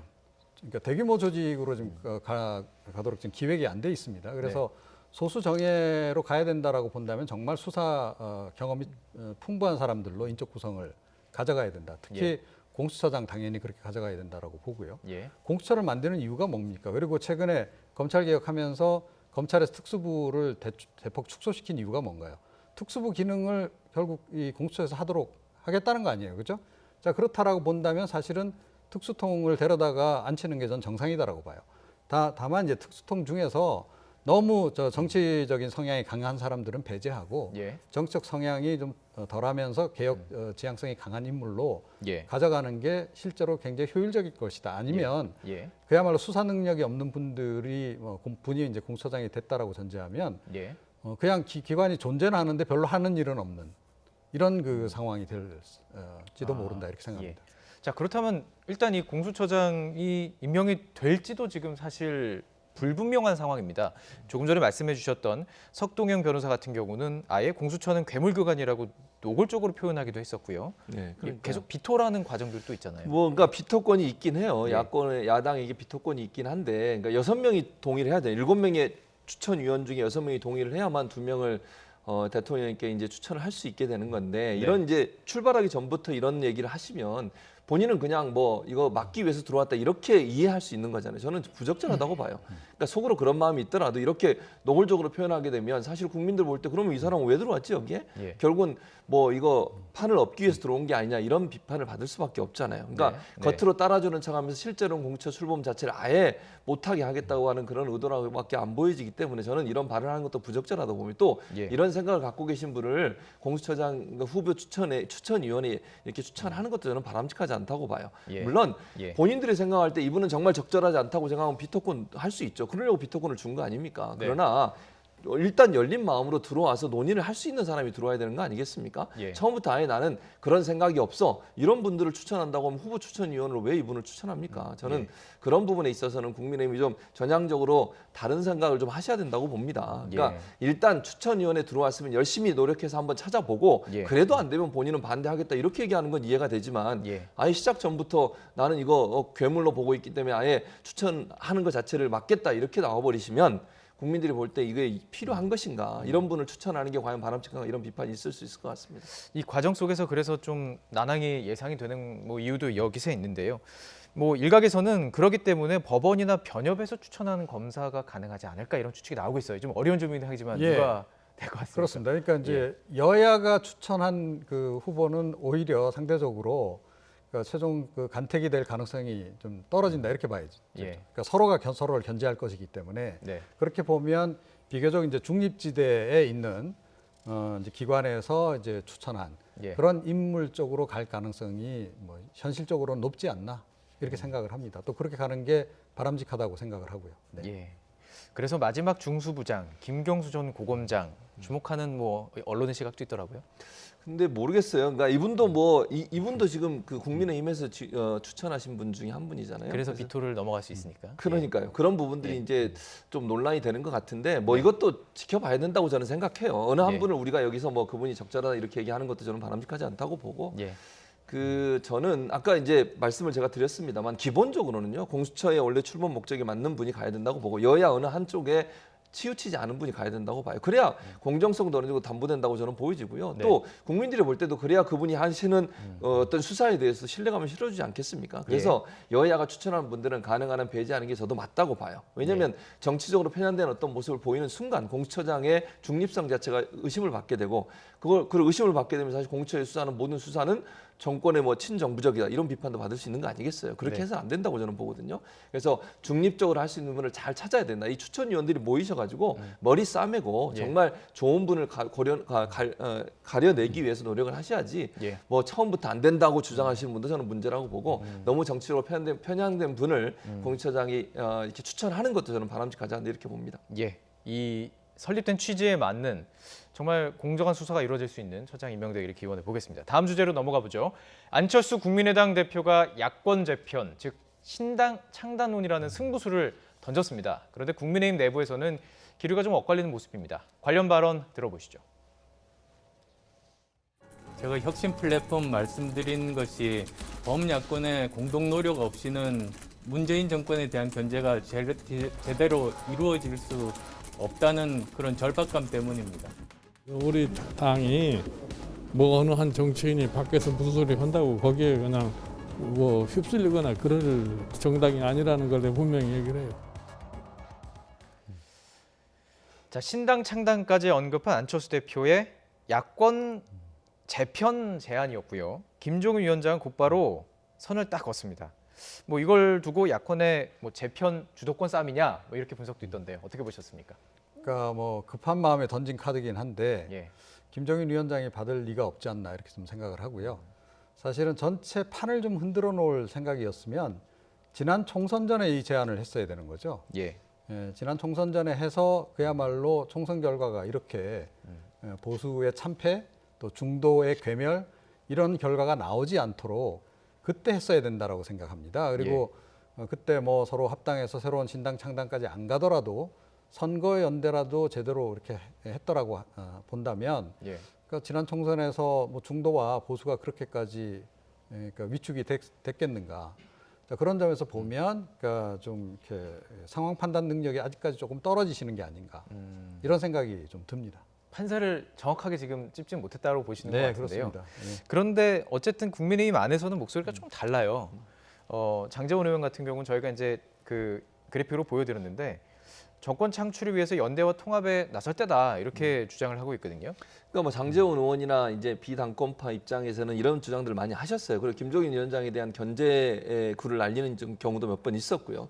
그런 차원에서 본다면 일단 이 그 김종인 비대위원장 중심으로 되어 있는 비대위 체제를 일단 흔들어 보겠다는 의도라고 저는 보이거든요. 그러니까 통합이라고 하는 것이 긍정적으로 표현되는 부분은 그냥 통합의 의미지만 제가 드리고 싶은 말씀은 장제원 의원이나 아니면 비당권파 입장에서는 통합이라는 명분을 가지고 현재 당권을 쥐고 있는 비대위를 일정 부분 흔들어 보자는 의도도 저는 있다고 봐요. 근데 실제적으로 안철수 지금 대표가 여기에 들어와서 함께 하는 것이 얼마나 시너지 효과를 낼까? 현재 상황에서 말씀을 드리는 거예요. 제한적이라고 저는 보이지거든요. 그리고 안철수 대표 입장에서 지금 상황에서 본인이 혼자 독자적으로 할 수 있는 부분이 일단 제한적이에요. 그러면 본인의 역할을 늘리고 정치적에서 어떤 정치권에서 본인의 어떤 영향력을 좀 확대시키기 위해서는 일단 국민의힘과 합당 쪽으로 또는 연합하는 쪽으로 가는 것이 본인한테 정치적으로 이렇게 움직일 수 있는 공간이 더 넓어지는 요인으로 작용할 수 있다고 보이거든요. 그런데 과연 국민의힘 입장에서 그게 도움이 될까 하는 부분에 있어서 저는 김종인 비대위원장도 그렇고 또 이 뭐 몇몇 분들 빼고 나서 나머지 분들은 그렇게 의구심이 좀 있는 것 같아요. 그러니까 안철수 대표가 예전에 갖고 있었던 그런 영향력과 지금 현재 갖고 있는 영향력은 차이가 있다. 이런 차이 때문에 결국 내부에서 이런 갈등이 일어나는 게 아닌가 하는 생각이 듭니다. 그러니까 결국 득실을 따지게 되는 거 아니겠습니까? 안철수 대표 입장에서는 이제 그곳으로 만약에 당대당으로 통합을 하게 된다면 뭐 대선 후보로도 나올 수 있는 가능성들이 있고 지분을 가져갈 수 있는 것이고요. 김종인 비대위 측에서는 흡수하고 싶은 거죠. 그렇게 되면 더 얻는 게 많다고 판단하는 거 아닐까요? 그렇죠. 그러니까 김종인 위원장은 뭐 하고 싶으면 들어와서 하라는 거 아니에요. 간단하게 얘기하면. 그런데 이제 안철수 대표 입장에서는 그렇게 들어갔을 때 지분도 전혀 인정받지 못한 이제 상황으로 이제 가게 되는데 그래가지고 뭐 당내 경선 거치고 뭐 이런 식으로 해서 과연 본인이 그러니까 본선에까지 갈 수 있겠는가 그 우려를 지금 하는 거죠. 이제 그래서 이제 그런 건데 최근에 이제 김종인 비대위 체제에 대해서 내부에서 약간 불만도 좀 나오고 있고 약간 이제 균열 조짐이 보이니까 그 틈을 이제 노리고 이 제안을 이제 한 것 같아요. 나름 이제 정치적인 그 이제 묘수를 이제 뒀다라고 생각하는지 모르겠는데 그런데 이거보다는 오히려 일단은 제가 보기에는 지금 현재 국면에서는 본인이 좀 더 솔직해지는 게 좋을 것 같아요. 저 그냥 최초의 그 초심으로 되돌아가서 서울시장부터 도전하겠습니다. 라고 이야기를 하고, 예. 그러니까 그러기 위해서 어찌됐건 서울시장 선거에서 뭐 중도 그리고 보수를 다 합친 그런 이제 그 범야권 그 연대, 선거연대 같은 걸 좀 하자. 네. 그렇게 제안하고 들어가야 되는데 이게 서울시장 나온다는 얘기인지 아닌지 예. 이것도 메시지가 지금 본인 스스로가 좀 정리가 안 돼서 그런지 모르겠는데 불분명하고 예. 자 그러다 보니까 뭐 당연히 국민의힘 쪽에서는 뭐 저분 도대체 뭐 하려고 저러는 거지? 라고 이제 생각할 수밖에 없다. 그래서 메시지를 분명히 하는데 본인의 어떤 그 갈 길을 예. 스스로가 명확하게 일단 우선 그 좀 정립을 하는 것이 더 예. 필요하지 않겠나 이런 생각입니다. 그런데 메시지가 좀 바뀌고 있어요. 그렇죠?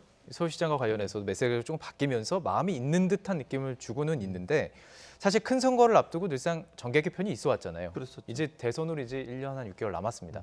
가능성, 이런 정계 개편이 이루어질 수 있는 가능성 있다고 보시죠? 뭐 아니 가능성이 전혀 없다고 보진 않죠. 뭐 있을 수 있죠, 충분히. 대선을 앞두고서 특히 이제 정계 개편이 일어날 가능성이 있는데 그럼 과연 안철수 대표가 원하는 방향으로 갈 수 있을까? 이거는 저는 의문이라는 생각이 들어요. 그러니까 지금 현재 안철수 대표가 갖고 있는 정치적 영향력이라면 활동력이라고 하는 부분은 제한적이라고 제가 아까도 말씀을 드렸는데 그러다 보니까 본인이 원하는 방향으로 갈 수 있을지는 저는 의문이라고 봐요. 그러니까 정계 개편은 분명히 일어날 겁니다. 왜냐하면 어쨌든 그 여야가 1대1 구도로 가는 것이 사실은 승산이 있는 거거든요. 야당 입장에서 후보가 분산이 되면 어쨌든 표가 분산될 수밖에 없는 것이고 그런 차원에서 보면 1대1 구도를 만들어야 되니까 정계 개편이 일어날 거지만 그렇다고 해서 안철수 대표가 원하는 방향으로 갈 거냐? 그건 저는 아니라고 봐요. 국민의 입장에서 물론 몇몇 의원들은 뭐 안철수 대표를 옹립해서 어떤 형태로든 좀 힘을 넓혀보겠다는 확장시켜보겠다고 하는 뜻을 갖고 있지만 지금 현재 안철수 대표가 갖고 있는 정치적 어떤 영향력을 봤을 때 그렇게까지 갈 가능성은 낮다. 차라리 그냥 이종훈 평론가 말씀하셨던 것처럼 본인이 백의종군하는 모습으로 그런 모습으로 나와서 처음부터 다시 시작한다면 모를까. 지금 본인이 갖고 있는 어떤 그 대표라는 직함을 갖고 국민의힘에 들어가서 본인이 주도를 하겠다고 하는 생각을 하는 순간 그걸 받아들일 국민의힘의 의원들은 그렇게 많지 않을 거다. 그렇게 본다고 하면 정계 개편은 일어날 수 있겠지만 안철수 대표가 원하는 쪽으로 갈 가능성은 낮다 이렇게 봅니다. 예, 알겠습니다. 자, 마지막 주제 또 짧게 짚어보도록 하겠습니다. 대량 해고 사태를 낳은 이스타항공의 창업주 무소속 이상직 의원. 쌍용차 문제와 관련해서 훈수를 뒀는데요. 영상으로 준비했습니다. 함께 보시죠. 이스타항공 창업주로 대량 해고 책임을 회피하고 있는 이상직 의원이 어제 국회 예산결산특별위원회 경제분야 심사에서 홍남기 경제부총리에게 쌍용차가 마인드라에 이어서 매각이 불투명한데 어떤가라고 물으면서 정책 제안을 하겠다. 매각 마시고요. 먹튀하니까 라고 했습니다. 매각하지 마시고요. 먹튀하니까 워크아웃과 회생 절차를 한 다음에 인적 분할을 하세요. 그리고 그 근로자들 보면은 퇴직급여 중단금도 있고 자사주도 있는데 인적 분할해서 생산 전문 회사로 가야 됩니다. 이에 대한 논평입니다. 근데 네가 왜 거기서 나와? 네가 왜 거기서 나와? 먹튀를 하지 말라고 훈수를 둔다고 그래 너 야 너 네가 왜 거기서 나와? 네, 이 뒤에 지금 깔린 배경음악은 저희가 깐 겁니다. 원래 이렇게 무반주로 불렀습니다. 핵심이 전달이 돼요, 이 메시지는. 네, 그렇습니다. 그러니까 아니 그러면 본인이 그 이스타항공 운영할 때 잘 할 것이지 그렇게 수많은 피해자를 지금 양산시켜 놓고 그리고 또 훈수 둔 내용도 보면요. 조금 전에 우리 들었습니다만 굉장히 구체적이에요. 저렇게 경영을 잘 아시는 분이 자기가 운영하는 회사는 엉망을 만들어 놓고 이제 와서 뭐 훈수를 한다? 이게 도대체 이게 맥락이 닿느냐. 일단 이제 자기 스스로 먼저 일단 되돌아보고 자기가 지금 책임져야 될 부분도 지금 남아 있는 거잖아요. 아직까지. 그 부분에 대해서 책임 먼저 지는 그런 자세를 보이라. 이제 그걸 이제 정의당이 지적한 거죠. 예.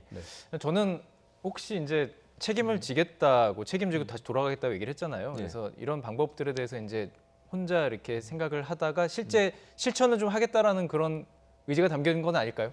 그렇게 보이진 않습니다. 저는 개인적으로. 그리고 본인이 여기 얘기한 거면 뭐 근로자들을 보면 퇴직급여 중단도 없고 자사주도 있는데 인적 분할의 생산 전문 회사로 가야 합니다. 이렇게 주장을 하잖아요. 본인은 왜 근로자들을 제대로 챙기지 못했습니까? 그러면. 그러니까 본인이 운영하던 회사가 파산되고 거기서 많은 근로자들이 어려움에 처해 있고 다 직장을 잃게 됐잖아요. 거기서 엄청나게 많은 사람들, 그 사람들이 또 가정에 가면 가정이 있고 그 가족들은 또 어떻게 합니까? 그렇게 무책임하게 본인이 행동을 해놓고 이제 와서 다른 회사에 대해서 훈수를 둔다? 그걸 국민들이 볼 때 어떻게 생각을 하겠습니까, 대체? 그러니까 아까 정의당 대변인처럼 네가 왜 거기서 나와라고 하는 노래가 나올 수밖에 없죠. 본인부터 반성하고 정말 사죄를 다 털어서라도 어떻게든지 근로자 살리겠다고 본인이 마지막 그 민주당 탈당하면서도 그런 얘기 했어요. 해결하겠다고. 근데 뭐가 해결됐습니까, 대체? 해결된 게 아무것도 없어요. 그런 사람이 여기나 국회의원이라고 나와가지고 다른 회사에 대해서 훈수를 둔다? 그게 아무리 좋은 훈수라 하더라도 제가 볼 때는요, 반성이 없고 본인이 행동하지 않은 말을 하는 거, 그거는요 정말 그냥 울리는 소리예요. 그걸 누가 진심으로 듣겠습니까? 저는 진심으로 반성하고 지금이라도요 정말 최선을 다해서 본인 사죄를 다 털어서라도 본인 회사에서 열심히 일했던 그 근로자들, 그분들을 위해서 노력하셔야 되고요. 그분들 다시 직장 얻도록 만들어 주셔야 돼요. 그래야 본인이 다른 회사에서 훈수 드는 것도 의미가 있는 겁니다. 이 논평에서 노래를 부른 적은 과거에 있었나요? 본 적 있었습니까? 뭐 노래를 노래 가사를 인용한 경우 뭐 이런 경우는 많이 있었죠. 있었고 또 뭐 선거 때 되면 또 이렇게까지 길게 노래 부르는 경우는 제가 처음 봅니다만 짧게 부르는 거는 본 적이 좀 있긴 합니다. 네, 알겠습니다. 인상 깊었던 논평이었고 그 담긴 메시지도 한번 생각해 봐야 되는 것 같아서 준비해봤습니다. 오늘 내용 여기까지 듣도록 하죠. 최진봉 성공회대 교수도 이종훈 시사평론가와 함께했습니다. 말씀 고맙습니다.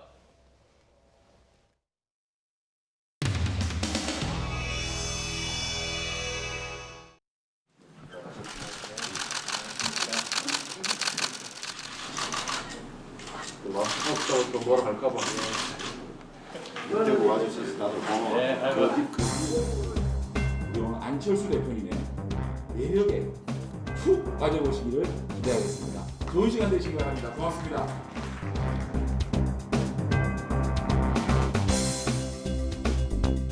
아마도 내년 상반기 정도에 그중에서 몇 개라도 아마 3상을 거쳐서 저 나름대로 생각한 그 유일한 결론이 그 야권의 재편입니다.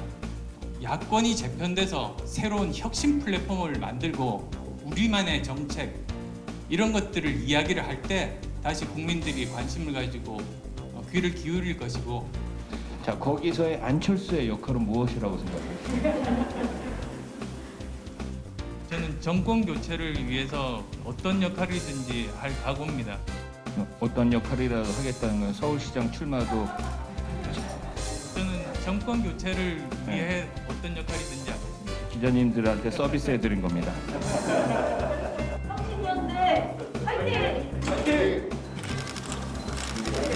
정말 저 몇 번만 더 들으면 100번 듣는 질문인데 저는 정권 교체를 위해서 최선을 다하겠습니다. 안철수 대표가요. 네? 안철수 대표가요. 어떻게 생각하십니까? 정권 교체를 하기 위해서 뭘 하겠다는 거야? 어떤 역할이든 하는 구체적인 얘기를 했어야지. 막연하게 뭐 정권 교체를 하기 위해서 노력하겠다는 그 말만 믿고 뭐 딴 짓을 할 수가 없어. 안철수 국민의당 대표가 내년 재보궐선거 승리를 위해서는 야권 재편과 신당 창당이 필요하다며 운을 띄웠습니다. 그러나 국민의힘 김종인 대표에게 운전박대를 당했습니다. 안타깝습니다. 안철수 대표님, 이제 지겹지도 않습니까?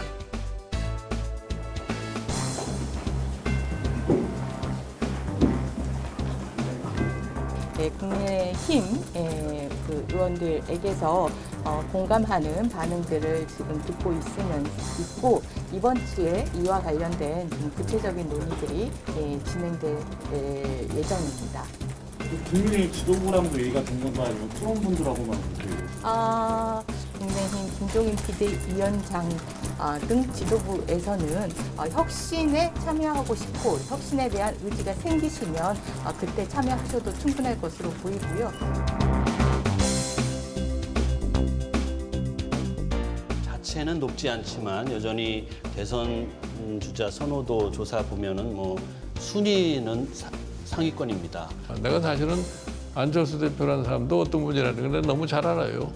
안 대표 안철수 대표의 정치적 역량 개인적으로 어떻게 평가하시는지 조금 더 설명을 해주셨습니다. 정치적 역량은 내가 평가를 안 해도 아마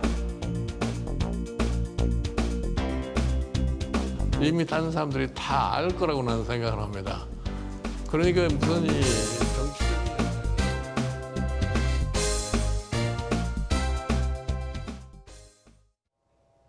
라임 사태를 막으려 검사들에게 술 접대를 했다고 주장한 김봉현 전 대표가 구체적인 술 접대 날짜를 공개했습니다. 또 국회에서 청문회를 열어주면 의혹을 직접 설명하겠다고 밝혔습니다. 신준명 기자입니다. 김봉현 전 스타모빌리티 회장은 지난달 21일 공개한 2차 옥중 입장문을 통해 이모 변호사와 함께 지난해 7월 남호 검사 등 검사 3명에게 1,000만 원 상당의 술 접대를 한 건 확실한 사실이라고 주장했습니다. 하지만 이모 변호사는 나 검사를 데리고 술집에 간 사실이 없을 뿐 아니라 지난 2018년 8월 이후 사적인 자리에서 본 적이 없다고 반박했습니다. 이 변호사는 또 최근 검찰에 비밀번호를 해제한 휴대전화와 노트북 등을 모두 제출했다며 김 전 회장이 술자리 접대 날짜를 특정하면 자신의 무고함을 밝히겠다고 주장했습니다.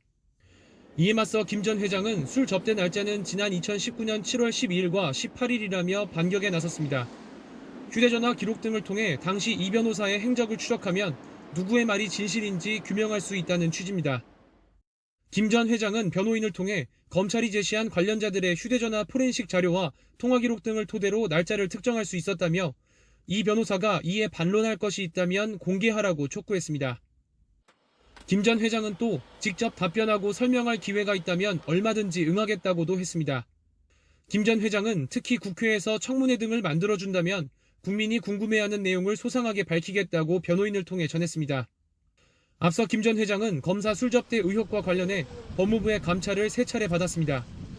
이후 추미애 법무부 장관의 지시로 지난달 20일 전담 수사팀을 구성한 서울 남부지검은 김 전 회장을 조사하며 술접대 의혹의 진상을 규명하고 있습니다.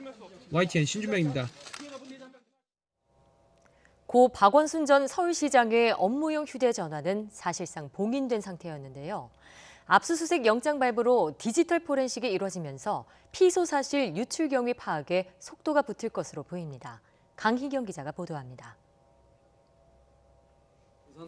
박원순 전 서울시장이 숨진 현장에서 발견된 휴대전화는 성추행 의혹과 사망 경위를 밝힐 핵심 증거품으로 떠올랐지만 지난 7월 사실상 봉인됐습니다. 사망 경위를 조사하던 경찰이 비밀번호를 풀고 포렌식에 착수했지만 유족들이 반발하며 낸 집행정지 신청이 법원에서 받아들여진 겁니다. 경찰 수사에는 곧바로 제동이 걸렸습니다. 포렌식 대상이었던 사망 경위 관련 자료는 물론 성추행 의혹이나 서울시의 묵인 방조 등 다른 의혹 수사도 덩달아 멈춰섰습니다. 참고인이나 관련자 조사가 조금 더 남아있는 상황이고 디지털 포렌식 관련되는 부분이 여전히 아직 법원의 결정을 좀 기다리고 있는 상황입니다. 봉인된 휴대전화를 푼 건 다름 아닌 검찰이었습니다. 서울 북부지검에서 박 전 시장의 성추행 피소 사실 유출 경위를 수사하고 있는데 지난달 법원에 압수수색 영장을 발부받아 휴대전화를 디지털 포렌식한 겁니다.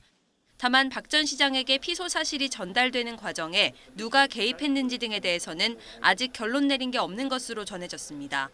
검찰 관계자는 휴대전화를 포렌식한 것은 사실이나 실체 규명을 위해 법과 원칙에 따라 계속 수사하고 있으며 어떠한 결론도 내리지 않았다고 밝혔습니다. 청와대와 경찰, 검찰이 피소 사실 전달 과정에 관여하지 않았다고 결론 내렸다는 일각의 주장에 선을 그은 것으로 보입니다. 검찰은 휴대전화 자료와 참고인 진술 등을 토대로 수사에 속도를 내고 있으며 박 전 시장 측에 어떻게 피소 사실이 누설됐는지 조만간 결론을 내릴 전망입니다. YTN 강희경입니다. 일제 강제징용 피해자들에게 배상하라는 2년 전 대법원 판결을 무시하고 있는 미쓰비시 중공업에 법원이 마침내 국내 자산 강제 매각 절차에 들어갔습니다. 이문석 기자입니다. 일제 강제동원 피해자와 유족 등 5명은 지난 2012년 미쓰비시 중공업을 상대로 우리 법원에 손해배상 소송을 제기했습니다. 6년에 걸친 재판 끝에 대법원에서 최종 승소 확정 판결을 받았습니다. 피해자들에게 각각 1억 원에서 1억 5천만 원의 위자료를 지급하라는 내용입니다.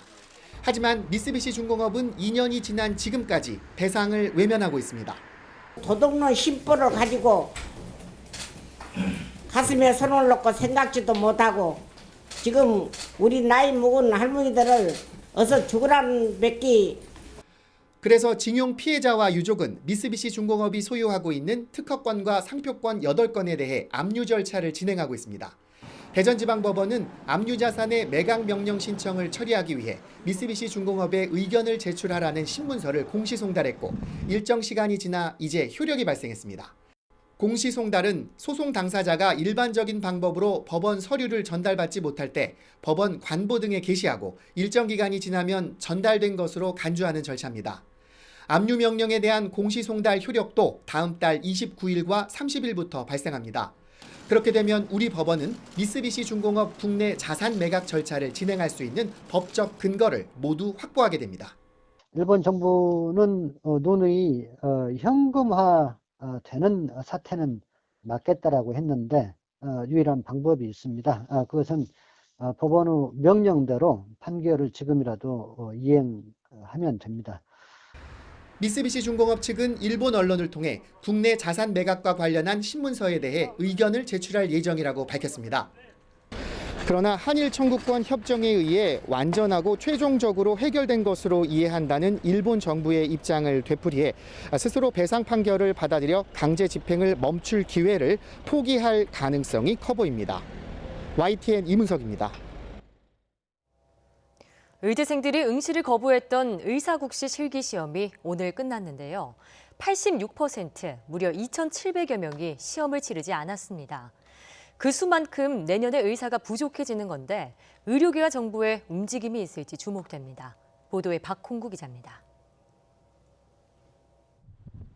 의대생들은 지난 8월 정부의 의대 정원 확대와 공공의대 설립 등 의료 정책에 반발해 의사국시 실기시험을 거부했습니다.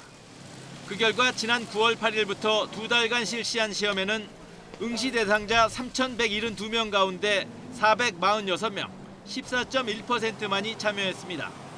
2,726명이 시험을 보지 않은 것인데 그 수만큼 내년에는 의사가 모자랄 것이란 우려가 나오고 있습니다.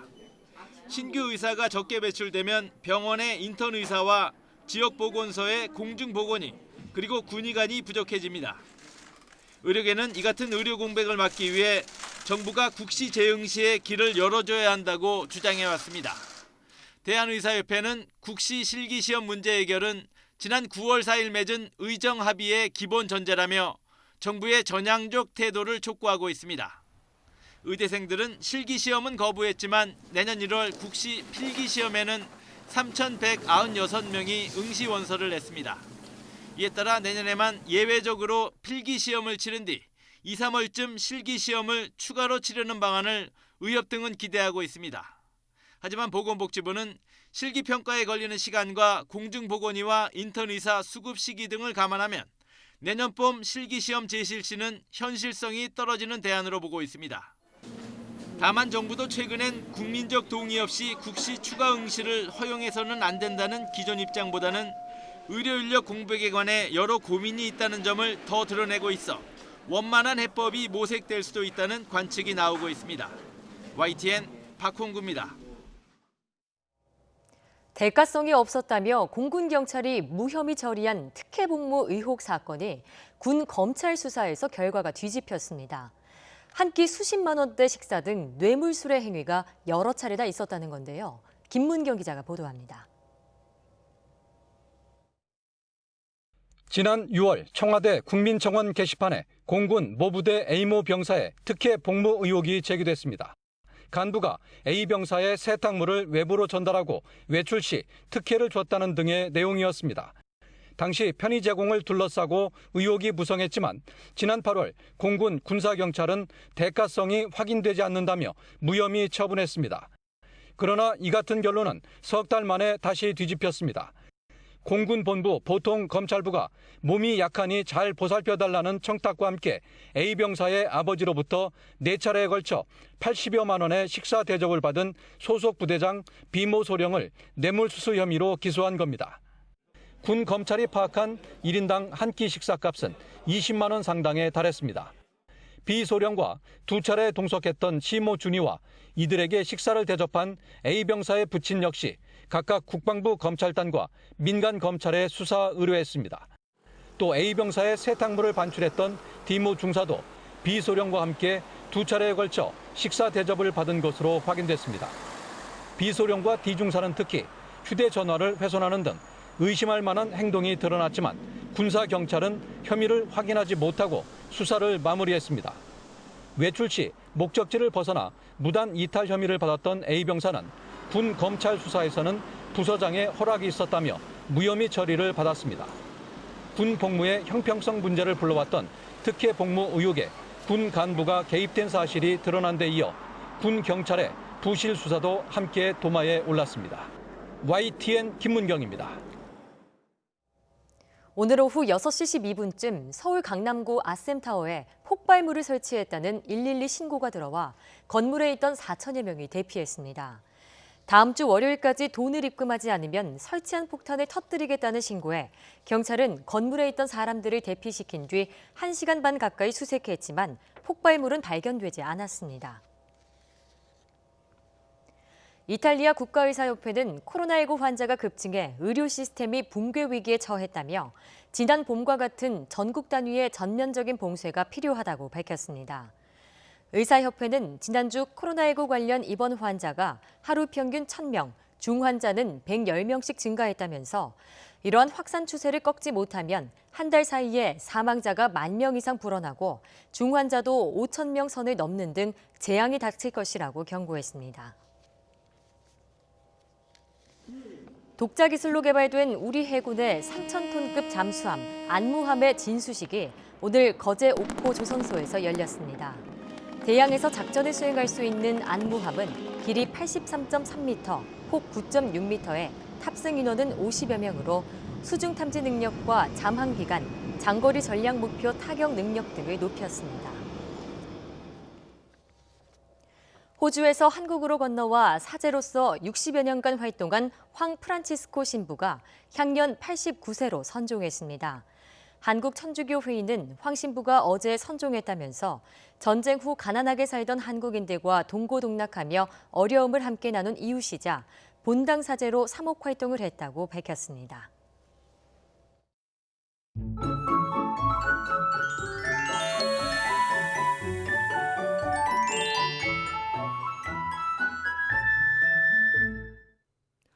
오후에는 따스한 햇볕이 내리쬐면서 선선한 가을 날씨를 보였지만 밤이 되면서 기온이 빠르게 떨어지고 있습니다. 내일도 서울 아침 기온이 4도까지 떨어지는 등 오늘과 비슷해 무척 쌀쌀하겠습니다. 다행히 오후에는 15도까지 기온이 오르는 등 오늘보다 2도가량 높아지며 바깥 활동하기 한결 더 수월해지겠습니다. 또 내일 하늘도 맑습니다. 전국에서 쾌청한 하늘이 드러날 것으로 보이는데 다만 대기는 더욱 메마르겠습니다. 특히 강원 동해안에는 건조경보가, 영동과 영남, 서울 동부권에는 건조주의보가 발효 중입니다. 불이 날 가능성이 매우 높은 만큼 화재 예방에 더욱 신경 써주시기 바랍니다. 내일 아침 기온 오늘과 비슷하거나 조금 낮겠습니다. 서울 4도, 춘천 영하 1도, 대전 2도, 대구 2도로 예상됩니다. 낮 기온은 오늘보다 1도에서 3도가량 높겠습니다. 서울 15도, 대전 16도, 광주 18도, 부산 18도로 예상됩니다. 당분간 큰 추위 없겠고 맑은 날씨가 계속되면서 건조함이 더욱 심해질 전망입니다. 날씨 정보였습니다. YTN 뉴스나이트 마치겠습니다. 함께해 주신 여러분 고맙습니다.